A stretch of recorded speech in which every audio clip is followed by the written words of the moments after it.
BFM Business, un nouveau regard sur l'écho. Le grand journal, Karine Vergniol. 1 million d'auto-entrepreneurs en France, ou presque, selon les derniers chiffres de l'ACOSS, l'Agence centrale des organismes de sécurité sociale, l'organisme qui chapeaute les URSSAF. Ils étaient 984 500 inscrits à la fin du mois de mai, un peu plus de 5 ans après la création de ce statut. Grégoire Leclerc, bonjour. Bonjour. Vous êtes le président de la Fédération des auto-entrepreneurs qui regroupe 60 000 adhérents. Alors pour vous, c'est une bonne nouvelle? Est-ce que vous diriez que c'est un pari réussi ou que finalement ça va dans l'ordre des choses? Ouais, c'est à la fois un pari réussi et en même temps, on peut dire que ça va dans l'ordre des choses. Finalement, le régime de l'auto-entrepreneur, aujourd'hui, il continue à faire ce qu'il a fait depuis 5 ans, et ce qu'il fera d'ailleurs sans doute pendant les 5 années qui viennent, c'est-à-dire faciliter l'accès à l'entrepreneuriat pour un maximum de gens. Alors, ce qui fait son succès, évidemment, c'est sa simplicité, mais c'est aussi le fait qu'on arrive à le comprendre facilement, qu'il soit lisible, que parce qu'un certain nombre de Français ont déjà commencé par auto-entreprendre, d'autres ont envie de s'y mettre aussi, donc il y a un effet de boule de neige d'entraînement. Mais c'est vrai qu'au départ, il y a eu une grosse explosion, évidemment. Vous le disiez, toute cette facilité à attirer beaucoup de gens, ça s'est tassé un petit peu, voilà, parce que c'était moins une nouveauté. Dernièrement, ça a même été difficile avec toutes les incertitudes du gouvernement sur la question. Donc là, on a l'impression que finalement, ça se stabilise. Finalement, ça se stabilise. Effectivement, on peut dire que la vie du régime de l'auto-entrepreneur, elle est faite de hauts et de bas, de péripéties diverses. On le disait dans les derniers débats parlementaires sur le régime, on a connu 14 aménagements réglementaires et législatifs en 5 ans.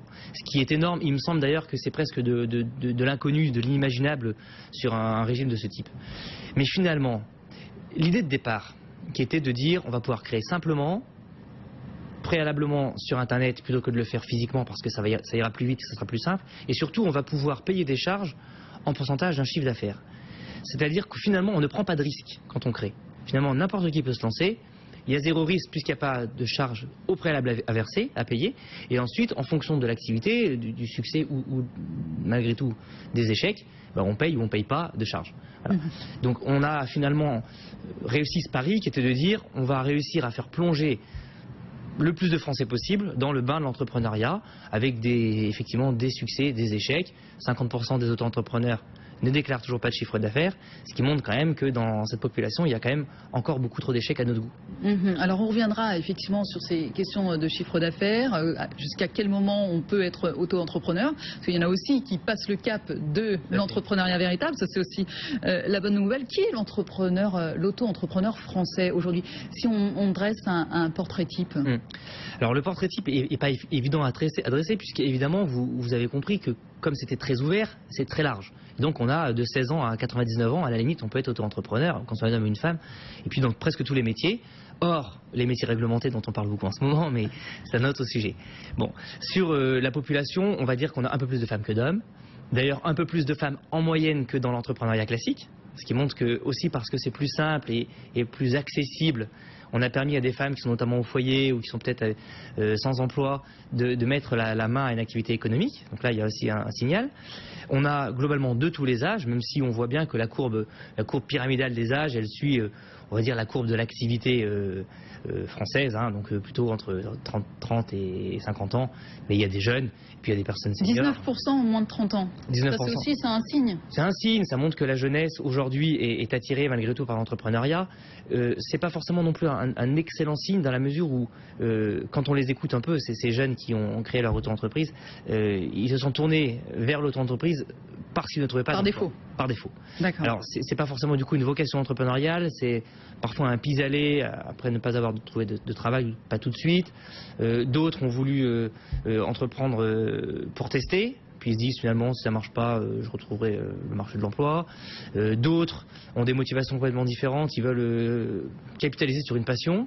Ils sont photographes, ils sont décorateurs, ils sont stylistes, ils ont envie de capitaliser. Et puis il y a toute la population très importante des seniors qui monte en puissance d'année en année et qui, d'après une enquête de l'OCDE d'ailleurs, devrait atteindre 1 million d'actifs fin 2015, on y est bientôt.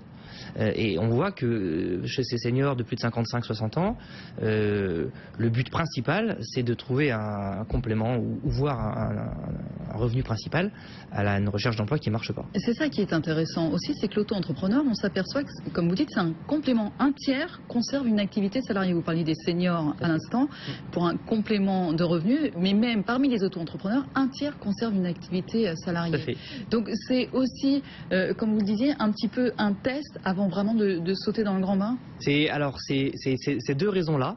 C'est-à-dire, je me teste parce que je ne suis pas sûr de mon modèle économique, je ne suis pas sûr de ma cible, je ne suis pas sûr de mon marché, ou je ne suis pas sûr de vouloir vraiment être indépendant. Parce qu'il y a aussi ce côté-là, un peu psychologiquement déstabilisant, de se dire je vais travailler seul, je vais être chez moi, plus de collègues, j'ai plus de locaux, enfin voilà. Et puis il y a l'autre côté, c'est je suis salarié, mais je suis aux 35 heures, j'ai du temps libre, je ne quitterai jamais, ils le disent, je ne quitterai jamais mon emploi salarié, mais je cherche à travailler plus pour gagner plus. C'est un slogan ancien, connu. Mais en tout cas qui continue à parler un peu à l'oreille des Français, où on se dit, après tout, ma passion de photographe ou ma passion de professeur d'escalade, ben, je vais autant la mettre en pratique dans ma vie professionnelle que dans ma vie extra-professionnelle, à savoir une auto-entreprise. Mais alors justement, c'est là que vos détracteurs s'engouffrent dans la brèche, si j'ose dire, parce que si on regarde le chiffre d'affaires moyen, c'est 3 097 € au premier trimestre. Par trimestre, c'est ça. Là, c'était au premier trimestre 2014. En plus, en léger recul, effet de crise, on sait qu'il est difficile aujourd'hui d'en vivre du statut d'auto-entrepreneur. Quel pourcentage de gens vivent vraiment de ce statut-là? Alors, disent en vivre vraiment 40% d'entre eux.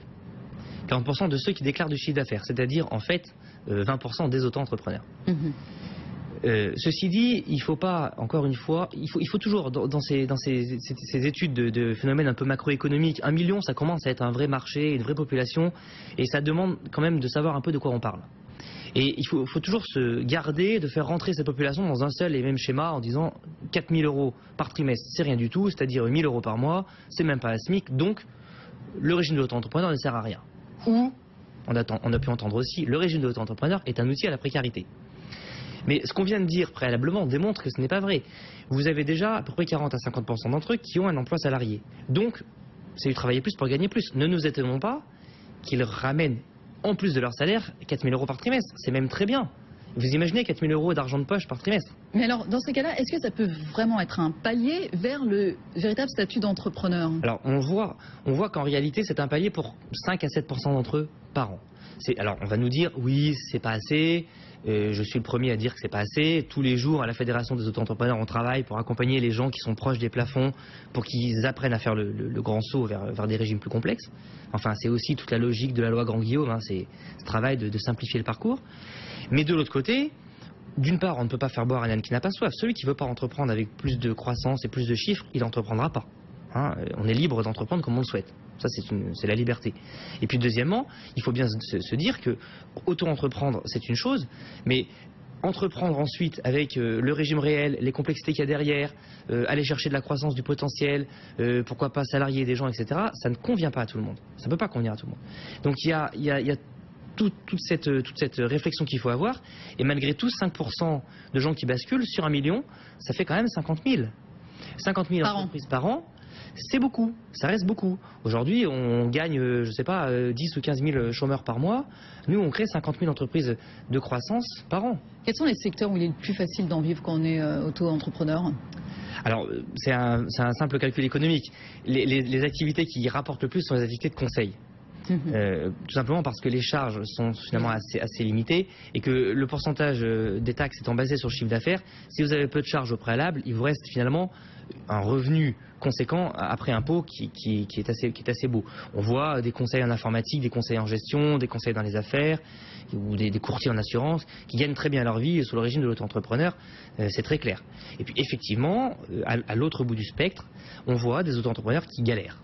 On voit quelques entrepreneurs qui galèrent, qui n'ont plus de travail en parallèle, qui se battent pour garder leur contrat et qui sont dans des situations où l'accompagnement, la formation, le suivi, le conseil deviennent fondamentaux. Alors vous d'ailleurs à la Fédération des auto-entrepreneurs, on disait 60 000 adhérents, vous proposez des formations.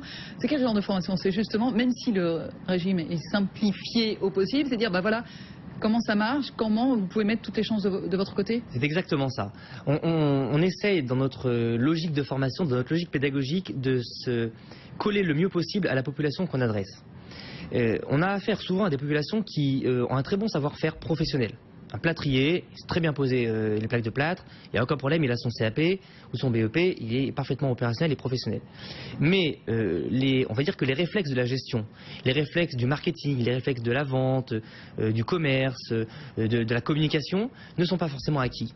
Et donc là, on leur donne des outils, des petites briques, sur des formes de demi-journée ou de journée, qui leur permettent d'aller chercher le plus efficace. Ils ressortent de là, non pas avec de la théorie, mais avec des petites choses à mettre en œuvre le lendemain pour mieux gérer leur auto-entreprise, tout simplement.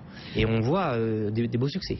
Alors Grégoire Leclerc, c'est intéressant parce que vous venez de prendre en exemple le plâtrier. Et ça, c'était toute la question aussi des artisans. On sait qu'ils sont beaucoup montés au créneau, notamment dans les métiers du bâtiment, toutes ces questions-là. Finalement, il y a eu beaucoup de discussions. Le régime a été sauvé par le gouvernement au mois de juin, mais il propose un stage de formation pour les auto-entrepreneurs qui, avant leur installation, comme les autres artisans. Ça, c'était une manière aussi d'apaiser le conflit entre les artisans et les auto-entrepreneurs. Alors oui, c'est une manière d'apaiser le conflit, c'est une mesure qui ne nous était pas favorable et que nous n'avons pas soutenue, très clairement. Nous n'avons pas soutenu cette mesure et pour une simple et bonne raison, c'est que nous aimerions, à la Fédération des auto-entrepreneurs, que lorsqu'on parle à une cible, on s'adresse avec des outils qui répondent à leurs besoins. C'est pas, il y a un marché et je me moque de la demande du marché, je fais mon offre. C'est, il y a un marché qui a une certaine demande et je fais en sorte que l'offre colle à la demande. Le stage préalable à l'installation qui existe aujourd'hui ne sert pas à accompagner l'auto-entrepreneur dans ses premiers jours. Ce n'est pas vrai. C'est faux de le dire. Les chambres de métier le savent pertinemment. Le stage préalable à l'installation sert plus d'informations globales sur les grands partenaires de l'entreprise, les assureurs, la prévoyance, l'expert comptable, etc. Mais on ne donne pas à la sortie de ce stage, et je peux vous dire que des témoignages on en reçoit tous les matins, on ne donne pas à la sortie de ce stage les outils pour entreprendre efficacement. C'est pas vrai. Et donc, finalement, qu'est-ce qu'on fait avec ce stage? On rajoute une barrière à l'entrée, qui est une barrière de temps. Si vous êtes salarié, vous trouvez 5 jours pour aller le faire, qui est une barrière d'argent, 280 € en moyenne, et qui en plus n'apporte pas les outils et les réponses aux questions posées. Et qu'est-ce qui se passe derrière? L'auto-entrepreneur revient voir la Fédération des auto-entrepreneurs ou une autre structure pour dire « Je suis dans la galère, je ne comprends pas mon livre des recettes ou mon cahier des achats, formez-moi ».